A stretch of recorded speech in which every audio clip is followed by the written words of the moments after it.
soundboard ready to intro us. Welcome, everybody, to the Indie Game Lunch Hour. We are now about to begin. Here we go. Welcome, game dev adventurers, to the Indie Game Lunch Hour. Today we are talking with Abram, Kristi, and Adam from the Future Suit Game Studio about how different disciplines shape a unified vision.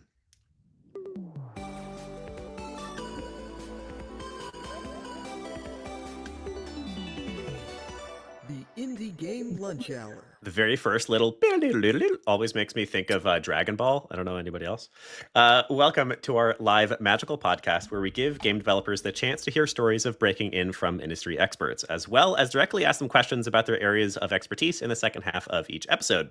As always, I'm your host, Willem Delventhal, the headmaster here at the Indie Game Academy, and joining me today is the entire founding team of Future Suit Games.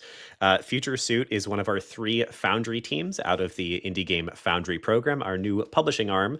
And joining me from that team is Abram Buck, the head of art at Future Suit, Kristi Eckert, the head of narrative at Future Suit, and Adam Russell, the head of engineering and design at Future Suit. Welcome to the 3 of you. It's such a pleasure. It's so much fun to work with all 3 of you, and it's so cool to see you go from like early stage students just playing around with games to now actual studio founders. Welcome to the show. What are y'all having for lunch here today? Thanks. It's awesome to be here. Actually, I just had lunch. I had a chocolate chip cookie and some grilled ribs. Nice. Okay. In that order. Okay, sweet. Nice. Thanks, Willem, for having us on. I think after this, I'm actually going to treat myself to some lunch. And I'm thinking I'm going to go to my local deli and get like a nice sub sandwich. Okay. What's going to be on the sub? That's the real question. I'm really fond of ham and cheese with lettuce, tomato, mayo, oil, and vinegar. Okay, that sounds good. It's a classic. And what about you, Adam? Yeah. Oh man, yeah. Thanks, Will. And that was a fun intro. This is the third option. I'm fasting. I'm just having some tea. Not having lunch. We've got a full spectrum here. We're getting the whole the whole shebang. So Future Suit, it's really cool to have y'all here. All of you are working on the game Daughter of the Rift, which I have so far, when I explain it, I usually call it a deep narrative sci-fi deck builder. Do you have a different description of what Daughter of the Rift actually is? I guess I can go first and everyone wants to chime in. I've been calling it a narrative card battler. There are a number of games that we've been seeing pop up that are that have card battling elements, but they're more narrative focused, which I thought was interesting. Like, it's almost like you don't realize it's a thing until you start doing it, then you start seeing it everywhere. Yeah, same. Piggybacking off of what Abram said, I've also been calling it like a narrative driven or like story rich card battler with deck building elements. Yeah, so. Amazing. Yeah. And you, Adam? Oh man, it's like a pattern. Just like unified here. Just like it's really stressing more card battling than the actual deck building part. So yeah. Nice. All right. So a story-rich card battler seems to be the major consensus. I definitely love the game. Of all of the teams that applied to be a part of the Foundry, I've been very open about this with all of you. Part of the reason that I was so excited to work with this team is because all 3 of you are some of the most consistent people we have worked with in the past, both had in our classes and worked with as professors for many of you, which has been really cool. So the Daughter of the Rift is in alpha right now. If y'all are interested, the best way to join as a part of the journey right this second is to join the Future Suit Discord. I've dropped it in the chat for anybody who is here live. And then if you're listening to this recording, it will indeed be down below. So join the Future Suit Discord. Indies need your help, Obi-Wan. Join up as a playtester. Now, we will definitely talk more about Daughter of the Rift as we go, because I'm sure it is intertwined into this entire conversation. But why don't we get started with our origin story, of course. So there's 3 of y'all here. I'm going to need a rapid fire 60-second version of each of your origin stories. Who would like to begin? Sure, I can go first. Rapid fire. So I'm a Sega Nintendo, like a Nintendo and Sega and PlayStation era gamer. I had played those when I was younger, and then I stopped playing games for a while, and I just pursued like music for some years.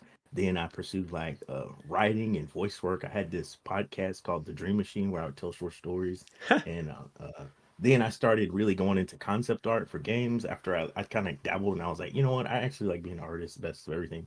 So I started doing concept art, and then I started dabbling in engines. I couldn't code myself, so then I made some card games for like 2-3 years. I just created some card game projects.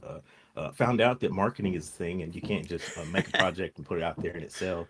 And then after that, I saw a video of this awesome dude with this crazy personality giving a paper prototyping demo, and I was like, man, what's this school all about? So I went to the site and started listening to the podcast IGA, and then I heard Gwen talking about her level 3 experience, and then I watched a level 3 graduation, and I was like, I'm gonna do this, and I signed up for a level 3, and that was like 2-3 years ago, and now here I am, co-founder of Future Suit Games. Heck yeah. Awesome.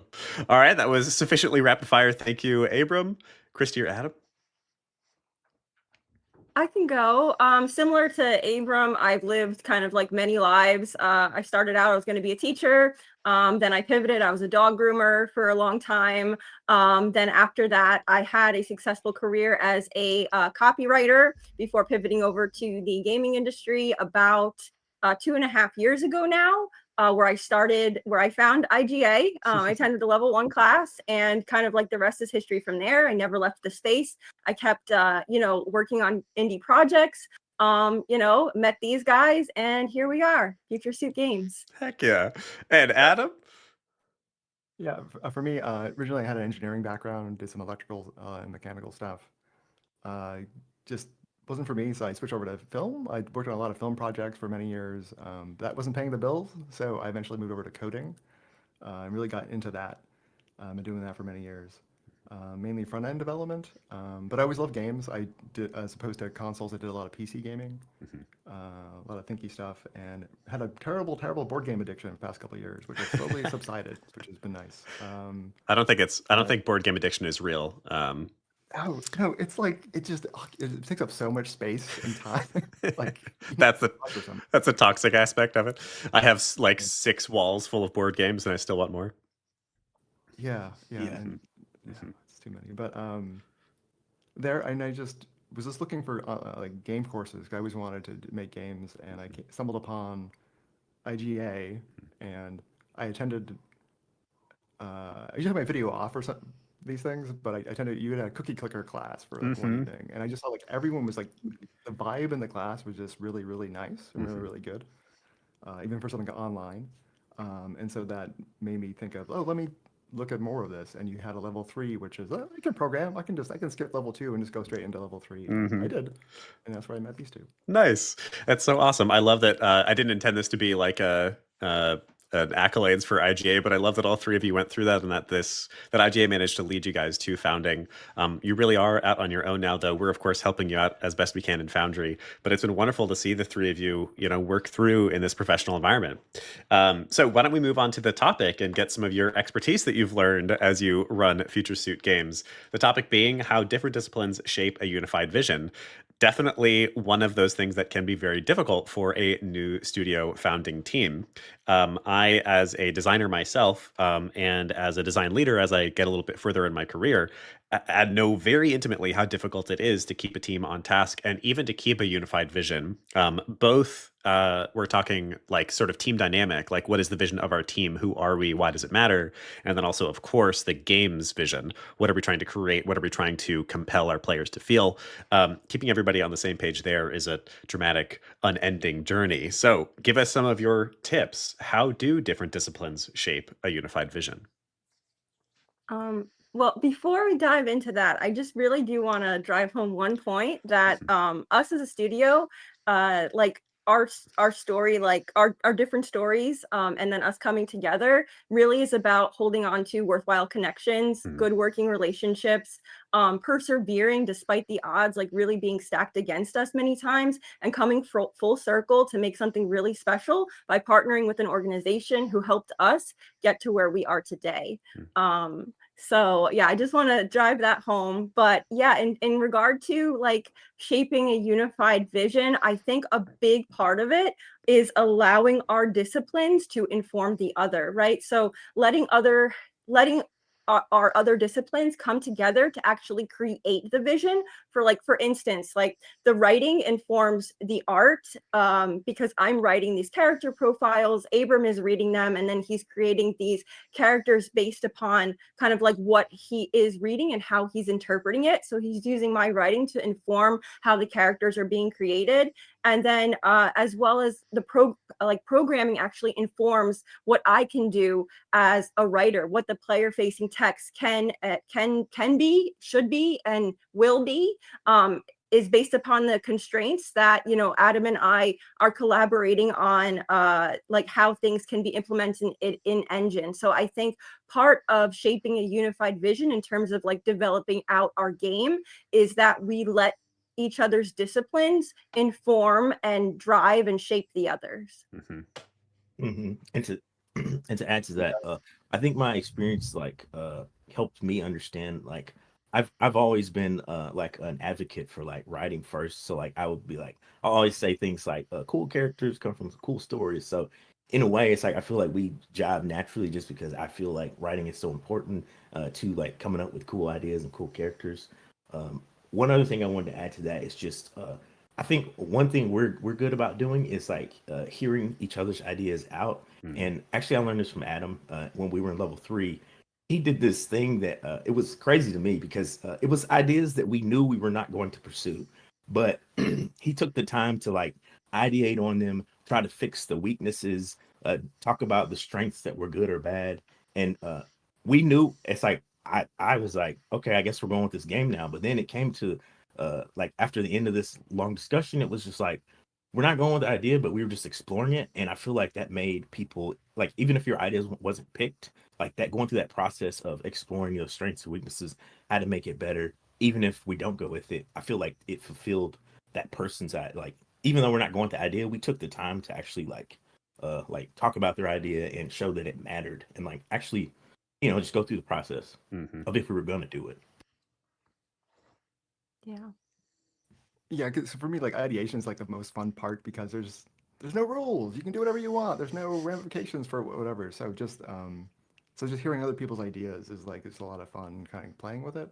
And kind of just jumping off what Kristi initially said, for like collaborating, a big thing is listening. And so like when the stuff that Kristi writes, right? Like maybe I'm not writing it or whatever, but like there's wait, that could be gameplay. Maybe that could be something I can insert as a mechanic. That's something. So always looking at other people's work and seeing how that can contribute to your own is a big thing.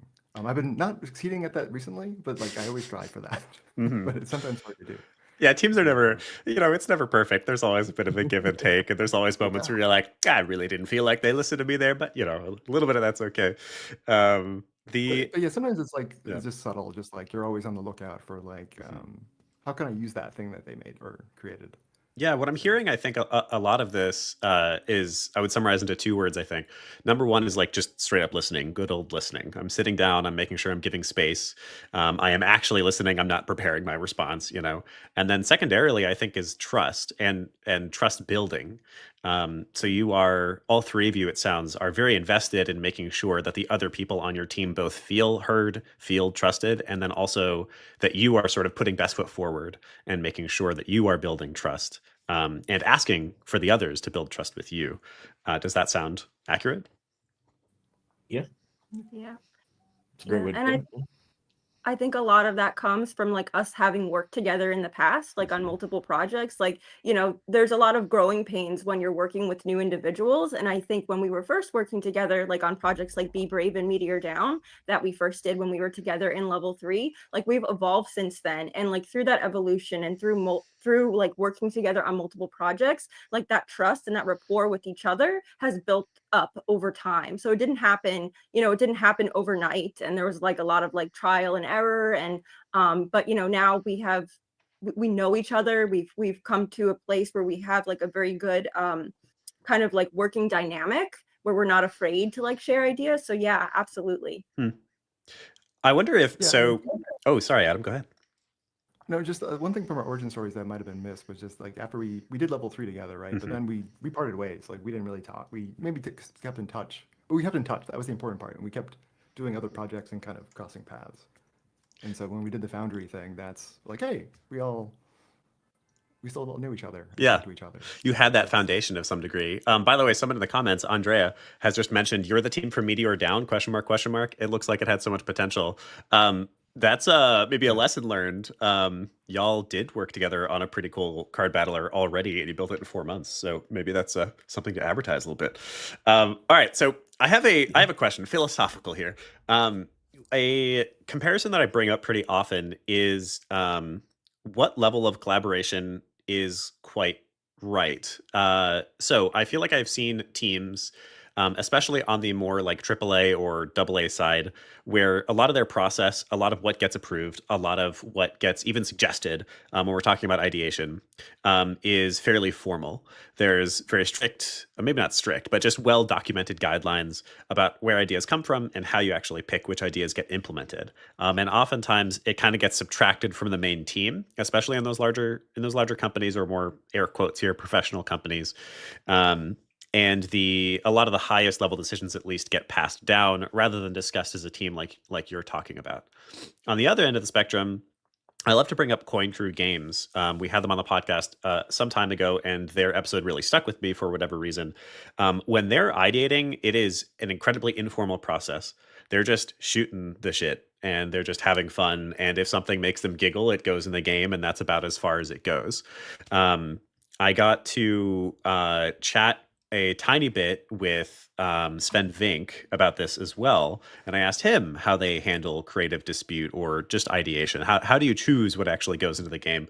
And he wound up basically just saying, like, whatever is fun is what goes in the game. I don't care who came up with it. I don't really care about the process. It's just whatever's fun goes in. That, of course, is quite subjective. So I'm curious.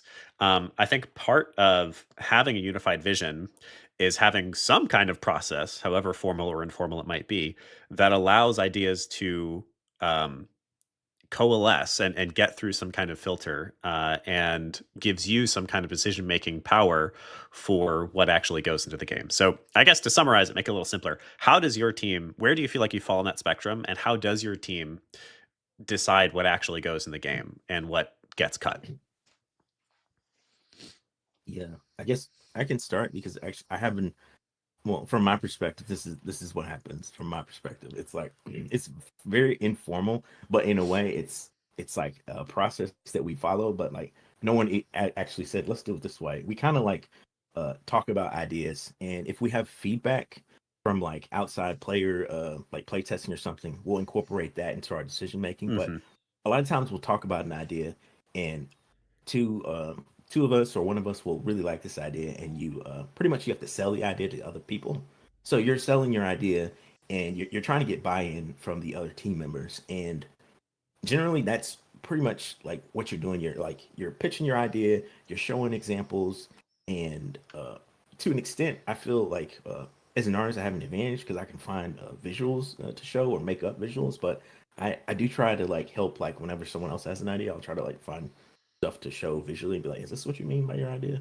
So I feel like it's like a big conversation that does have rules that are like not really spoken because a lot of times it comes down to like the most of us who like something, almost like an informal vote kind of thing. And if there's player feedback, that will kind of count as a vote as well when we're talking.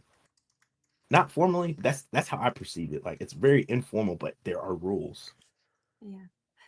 And I think a lot of the times what we'll do, like if we like sometimes we'll talk about an idea, and like at the end of one of our meetings we'll say, all right, give me this week, give me till our next meeting to put something together.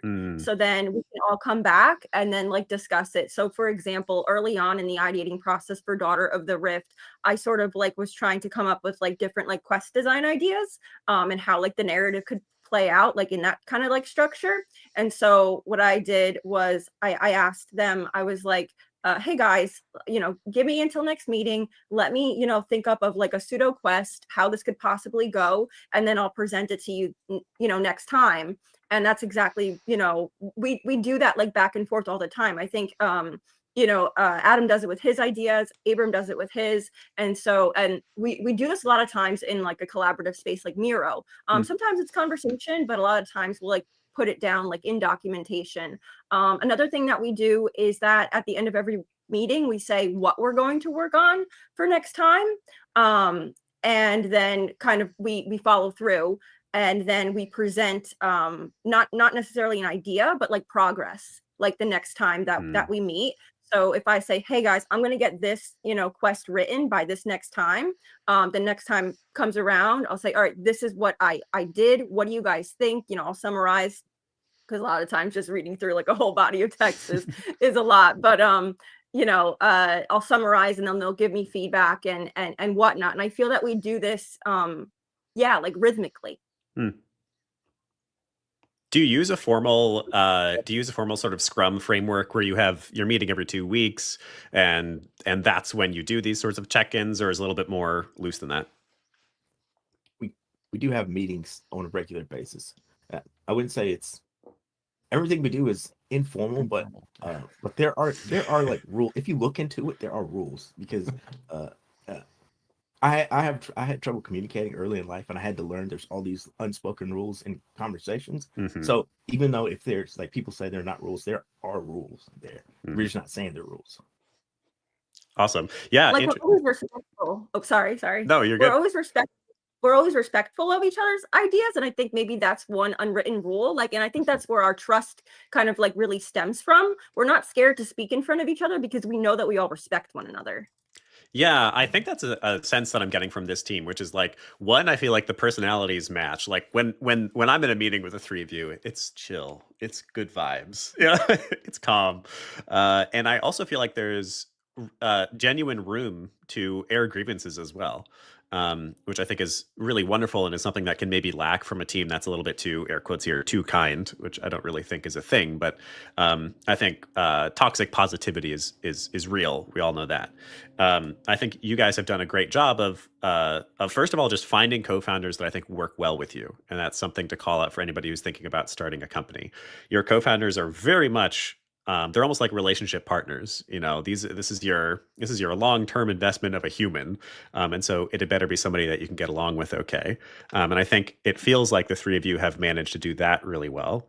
And then it also feels like you may not have as formal of a structure as some bigger companies, but you've done the indie structure. It feels quite well as well, where we're all in this together. We're having fun. Somebody in the comments mentioned the fun starts at home. And I think that's a great quote. Petunio said that. Thank you, Petunio. I think that's a great quote to define what I think I'm hearing from you. You're having a good time together. You're airing each other's ideas. You genuinely want your co-founders to feel like they have contributed to a wonderful game. Yeah, in part, I do believe the size of our team helps that. Because, almost like if you've ever played D&D session, when you get over 5 people, it's like kind of the game starts to get like not really that fun. I actually think for anyone who is thinking about starting a company, do D&D first, and do it with a couple campaigns, because you'll learn a lot of lessons, especially about game development in D&D. All right, I have 2 questions, and then we'll, I think, jump into some community questions. So those who have questions for the Future Suit team, drop them in the chat, and also join their Discord. It's the link down below. So my first question, the topic is how different disciplines shape a unified vision. Can you describe to me, what is a unified vision? How does it feel? How does it look? How do you know it's there? What are the benefits of it? Tell me what that even means. Let's define it for a second. Yeah. Do you want to go, Kristi? Yeah. Okay, I can start. So I think there's a lot of ways to define a unified vision, but I actually want to take a step back and look at the prefix uni. It means one, right? But one doesn't actually necessarily have to mean singular or alone. Like, for instance, like one community is comprised of many people, right? And so hence like a unified vision, especially in the case of DotR, of like the Rift, is comprised of all of our expertises. And I think the inclusion of those expertises, and then to take it a step further, the inclusion of our individual voices as game developers, as a narrative designer, as a game designer, as an artist, as an engineer, but also our individual voices as people, as game designers. It makes the vision inherently more interesting if we're unified as one, while at the same time we're bringing our different voices and our different perspectives to the project and allowing for that to happen.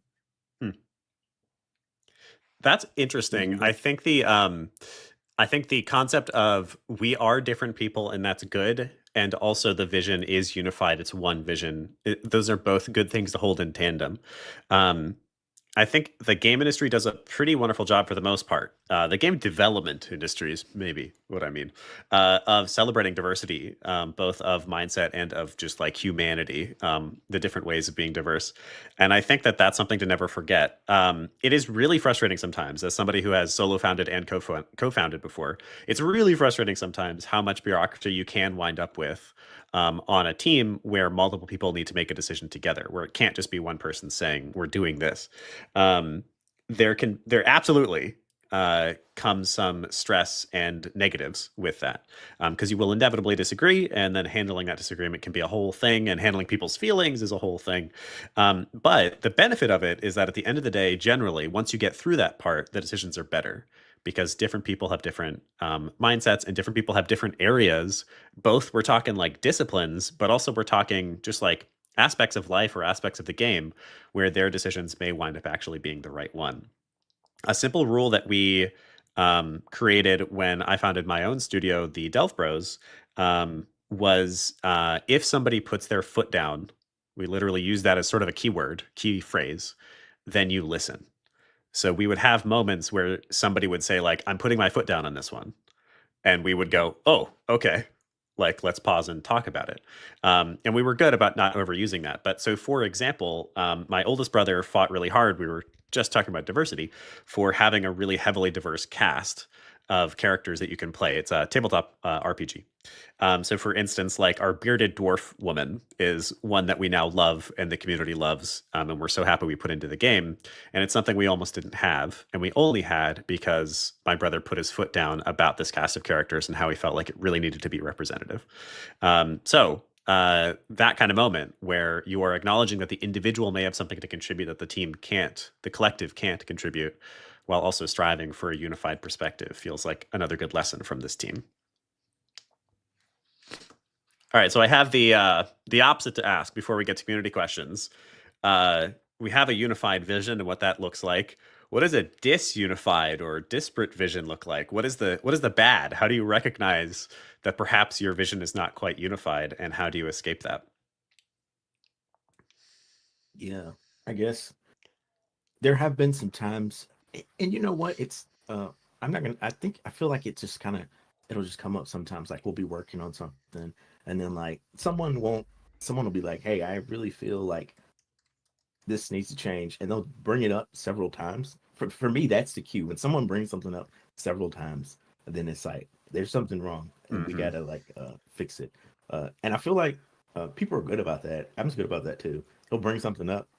He won't push too hard, and then he'll bring something like the same thing up again in a different meaning, in a different way, and then but he doesn't push too hard. And he'll bring it up again, and I'll be like, wait a minute, he's bringing up the same thing. Maybe this is an issue. It sounds like me being passive aggressive. I feel like it works because you're not like, hey, we need to change this. You're just like, hey guys, I think we need to think about this. Interesting. I think part of recognizing like if the vision is becoming disunified is looking at like objective sources. So I think playtesting comes into play here, because we can think that we're working on something and it's very cohesive, but in a way, when you're bringing it to a public space, you're getting validated by their reactions and their responses to it. So I think playtesting is a good like check-in to make sure that to make sure that we haven't gone awry, to make sure that we are still adhering to like what we set out to do. So I think, yeah, playtesting is one. And I had another thing, but it escaped my head at the moment. If it comes back, you can let us know. I completely agree on that one. And that is a lesson for everybody here. If you ever wind up in creative dispute, if you ever feel like the vision is disunified, always respect the player voice. The player voice is king. Like, otherwise, why the hell are you making a game? obviously the player can mislead you, so make sure you got a nice sample size, make sure you've got data to back it up. And sometimes you'll be like, I think the player's wrong. But at the very least, 75, 85% of the time, if the player says something is bad, especially if you're hearing that from multiple people, they'll be right.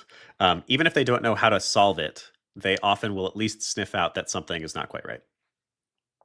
And if you make it a rule that your team will always listen to data, always listen to the player, that can be a really powerful, like creative dispute problem solver. Like, well, what did the players say?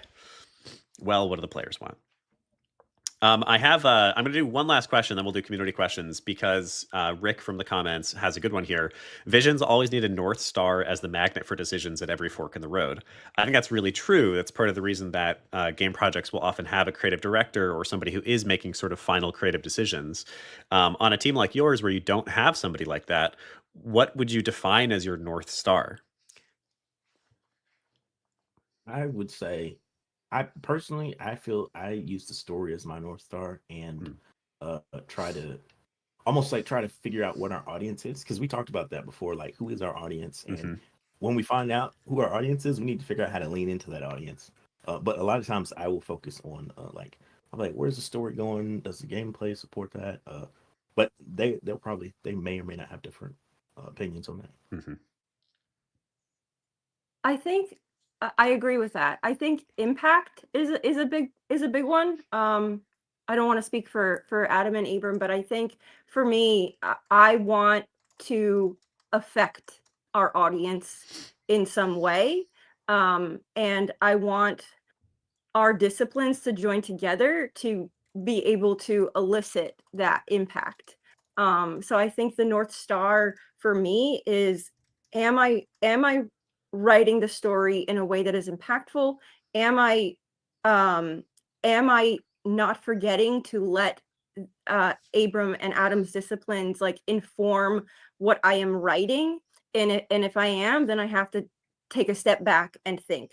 So I think, like player first, make something impactful, make something that people will care about as much as we care about it. Anything to add to that, Adam? Yeah, I mean, for me, the first thing, for at least it's a selfish one, but I personally need to find it interesting. Like that's kind of like my guiding star. Like, oh, this is interesting, and like I keep thinking about this all day. But then the other side of that is the player, where like, oh, the thing I thought was interesting is like that doesn't work with the players. So like they're always the final say, the players. So as I would just say, the players are the guiding star. It sucks going to a play test where like, that was terrible. Watching the players. But it's also like, good. It's exciting. Like, okay, well, no, it's good. To solve. It's good and bad, but yeah, like, it's yeah. So like, definitely the players. Like, they're the guiding stars. I'm curious, do the three of you have perspectives on what your like emotional guides are for this game? What are the primary things you're trying to make your player feel or experience for DotR of the Rift? Me personally, yeah. I mean, Kristi's a story person, but what I want for the story is for like when I play Octopath Traveler, I'm really invested in like the character, and I'm like, I learn all these things about the character. I'm like, he's a scholar, he does this, he teaches these classes. I want people to be like that, like nerd out about the characters like I do with like Square Enix kind of characters. I was telling my dad today randomly about your guys' game, actually. And he was like, oh, cool. Very polite, like not really a gamer listening at first. He's like, oh, cool. And then I explained about your actual daughter. And he was like, oh, cool. There was like a clear shift where he found part of the story that he related to and thought it was interesting. All right, so it is time for some community questions. Before then, we're introducing something new here. We're going to have, we still have our question of the day, but instead of having it be basically a piece of trivia, we're turning it into a bit of a brainstorming session. So Kristi, I believe you have something for the audience to tell us about. Yes, I want all of you to ponder, what is the most synergistic game-related working experience you've ever had? And why was that? And I'm going to ask people to write in the chat What is the most synergistic experience you've had with a team? What was it about that team that made it feel synergistic? But I want you to try to keep it to 2 sentences or less. And then we will review it. And by the end of today's episode, we will give 3 house cut points to the answer that feels strongest. So tell us why. What is it about that team that worked so well? Let's try to learn from each other. If you're listening to the episode, speak out loud. Think about that team that really worked well. What was it that gelled so well on that team? All right, let's get to some community questions. We have Rick up on stage for our first community question while everybody ponders. Rick, hit us with your first question. Yeah, I love that you asked the question about the synergy because that's kind of where this falls in. You were talking about how you did multiple projects with each other and found that you had a strong working rapport over time. So by the time you got to founding your studio, you really trusted each other. Can you tell me about moments that you were working with each other where you realized like, oh, wow, like this person's great to work with and your trust leveled up with them? Okay. For me, it was. Oh, Go ahead. You go. like I didn't sometimes when you go to meetings, it's like I don't want to go to this thing. I don't want to go to this thing. So here it was like I would actually look forward to go to meetings. So for me, that was a sign. Like I enjoyed seeing them. For me, it was so as a concept art person, like sometimes I'll just make stuff up, and I feel like sometimes I do overreach, and like I'll go into someone else's area and like come up with ideas for their area, and I feel like they're both pretty tolerant of me, just like coming up with ideas. And like Kristi, sometimes she'll take characters I make and like add it to the game, and Adam's very tolerant. Sometimes I want to dabble in the code base, and he's like, "Sure, man, go ahead." So I feel like they just let me dabble a little bit. Mm-hmm. Yeah, I think for me, really, I guess similar to Adam, like I look forward to talking with these guys. I look forward to seeing with these guys. And I think I realized that after I after our first level 3 experience together, because I really cared about like what happened like to them and like how they were doing. And I still care. So I think that my trust in them kind of like leveled up after we first worked together. And then I think specifically with Abram, I want to say that just we worked on like a little game jam together called The Rot. It was like this little game. And I think, you know, that experience of all the people who were on that team, I just had a sense that we jived the best in terms of like letting each other's work inform one another's like ideas and also understanding what we were trying to each communicate. And I think so I think after that project I was like, okay, we're like on the same wavelength in terms of like character creation, in terms of like gameplay, like just in general. So I think that was a big moment, a realization of like, oh yeah, I can trust this guy to work with. And then in regard to like Adam, I think specifically with him, I trust him because he actually takes the time to like a lot of the times like go through in detail like what I have written, and he'll provide me like specific feedback. Not saying that Abram doesn't, he does too, but I think I first saw that on Meteor Down, and then working with him again, you know, I saw that again, and that's something that like as a writer I really appreciate, that he really takes time to like, you know, question the plot holes. And like, so I think that I think those two specific instances following that initial working relationship is what caused my trust to level up with both of them. Nice. So it sounds like the common thread here is you are actively engaging with each other's input and you yes and rather than yes but. Yeah, that's a good way to put it. Love that. Yeah. Awesome. Yeah, it feels like a lot of what we were talking about earlier. Thank you, Rick.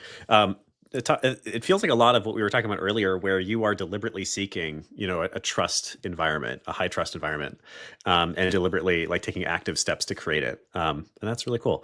It's also something to I loved yours, Adam. Of like, I actually wanted to go to meetings with them. That's always wonderful. When I feel like I mostly don't look forward to meetings, and then when I'm pleasantly surprised that the meetings are actually awesome, that is a very good sign that I'm talking with good people. All right. Krethik, we have on stage for the second question of the day. This one is interesting and aspirational. Krethik, do you want to hit us with your question? Hi, William. Hi, everyone. Hello, Kritik. Right. So I have this general question, right? Indie games is the future. Indie games is the future, but right now what they're lacking is marketing and funding. That's the problem what indie developers face right now. Do you think gaming communities, like we have game communities split up in various countries, in various counties or things like that? We have communities. Do you think communities can form a block or an alliance to provide initial investment to indies so that they can compete in the market? Because indies lack that single, like that first investment. That's what indies lack. What do you think about that?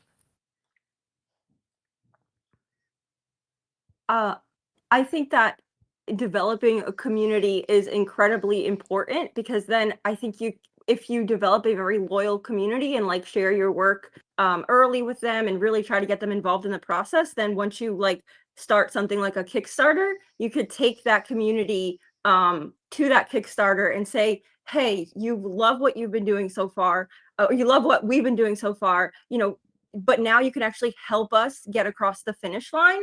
So yeah, I think like the tools to do that are already there, but you mentioned that the like the funding or rather the marketing is not necessarily there. So I think leveraging our like a community, an existing community more to help market your game is something that indies could really I think find valuable and could help with like getting the word out there more.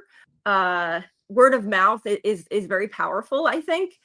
So yeah, I totally agree with you. And yeah, what do you guys think, Abram, Adam? Like, is there a better way to like to have a community like fund like an emerging project? I pretty much agree with what you said, Kristi.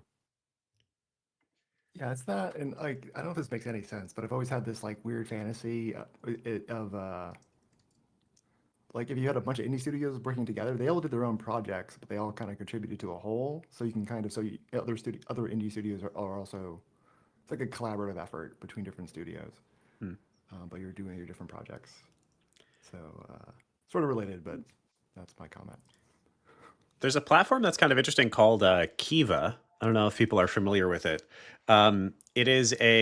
It's no interest loans that you give to very, very small business. We're talking like some of these loans are like, I help pay for a cow for a family in, some part of the world.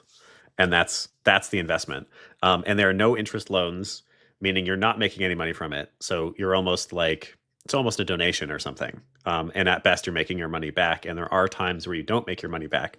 I haven't done a lot of investing there, but I think I've given a couple of $100 over the years there.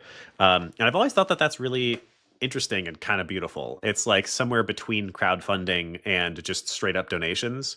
Maybe the indie game world needs something along those lines, where we just think a project is cool and we throw out a couple of bucks. Obviously, Kickstarter kind of fills that space, but the problem with really any crowdfunding these days is more or less it's a marketplace.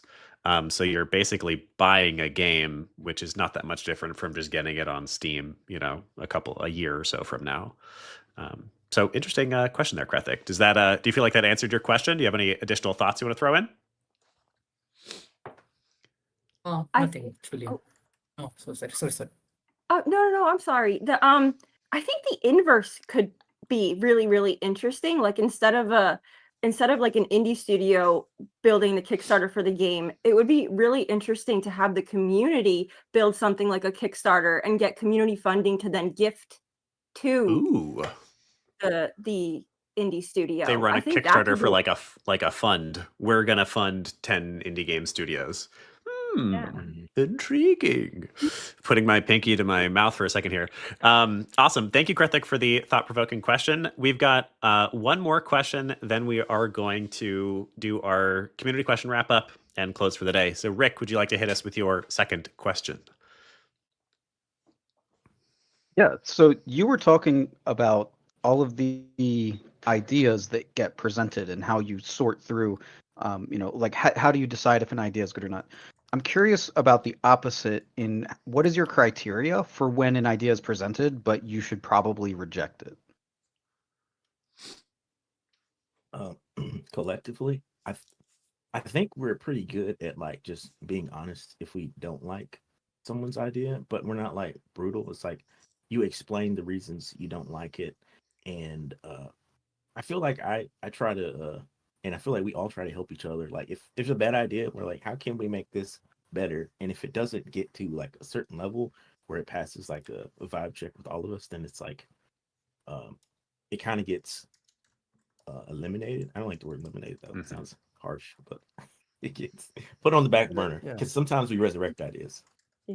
Yeah, but I think it's like if it's like if it's someone's idea, you just keep bringing it up. Like eventually we're gonna break down, and like give it more time if we have to. But yeah, it's really informal. But I think it sounds to me like a big part of what you guys have that's kind of special and that other teams might not have is that the three of you are quite mature and able to let go of your ideas. Because there's people, that's a skill. And it sounds like the three of you are really good at that and that you don't need to handhold too much. So that's maybe the answer is work on it being okay when your ideas don't make their way into the game. yeah, because another flip side of that is if like your idea gets in, in my head it's like, well, it could be in the next one. Like maybe you're saving it for later, or you work on it some more. It could always happen later. So.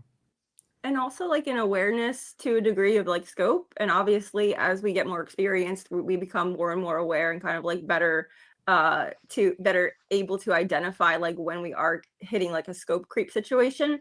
But I think, if an idea seems very out of scope at the time being, I think that's a very good indicator that we kind of like walk away from it. But like Abram said, we kind of like put it on the back burner, or like Adam said, like, let's save this idea because maybe later. Amazing.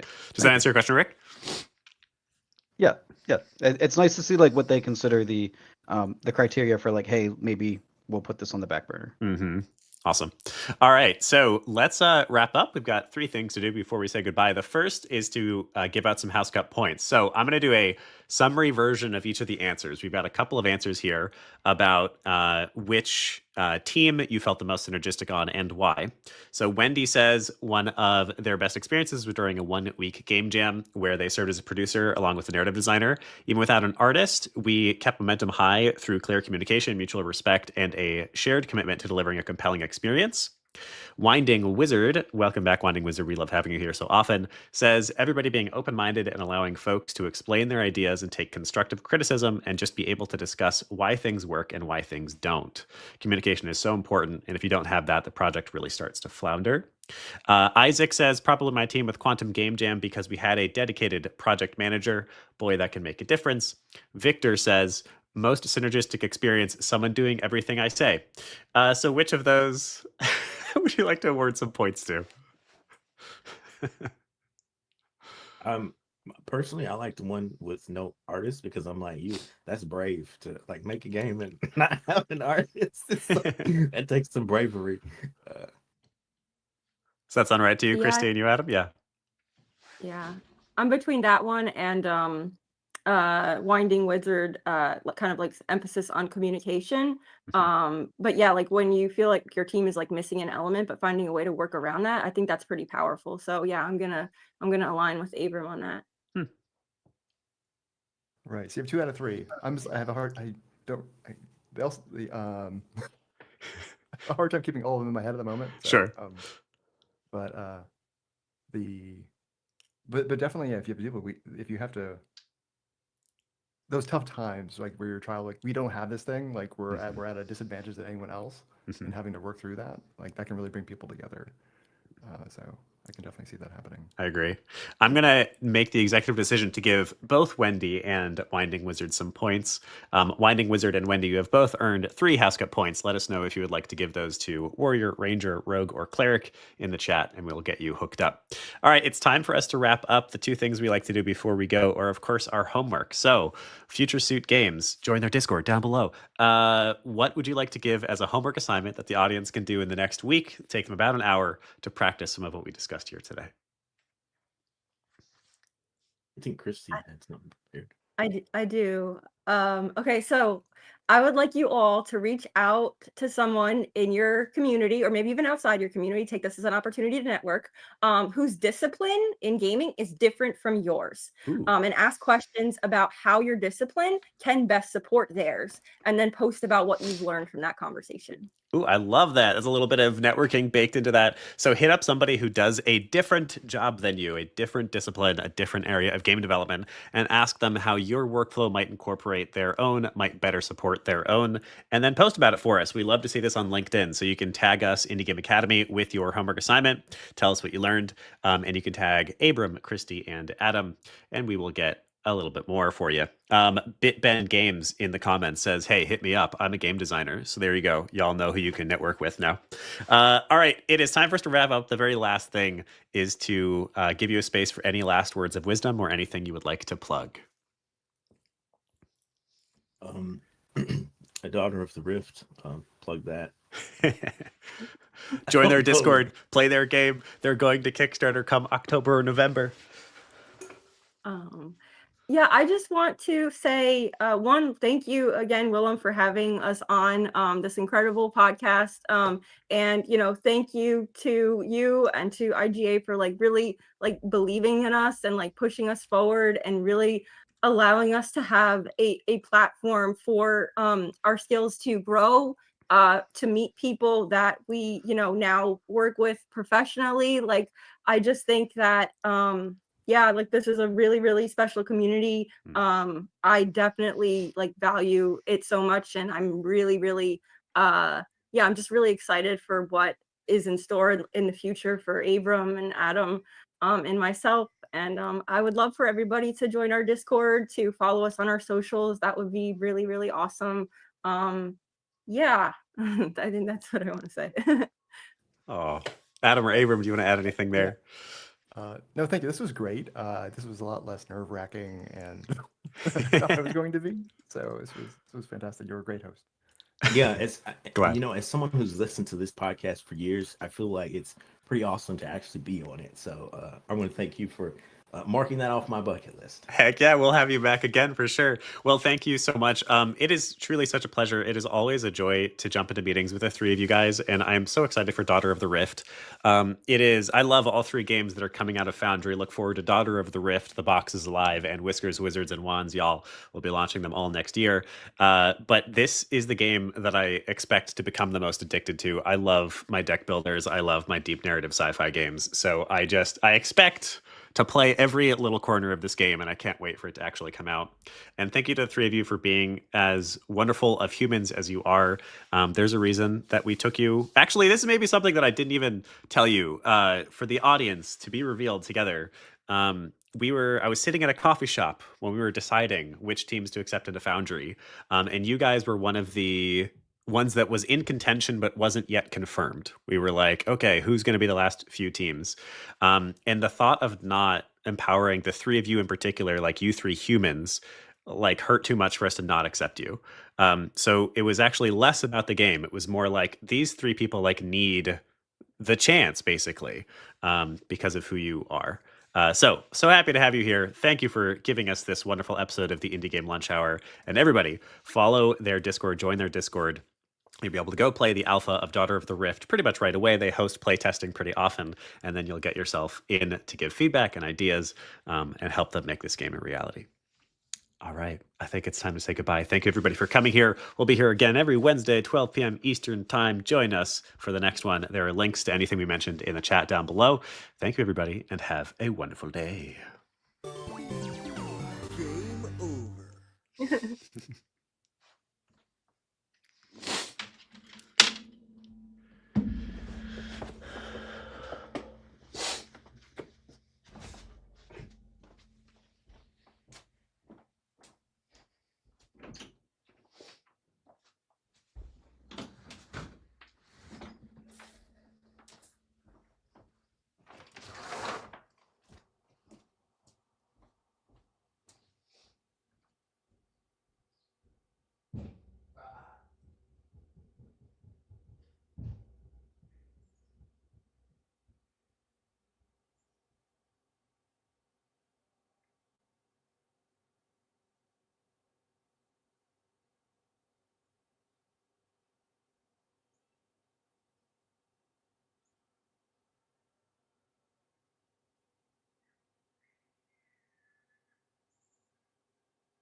shit.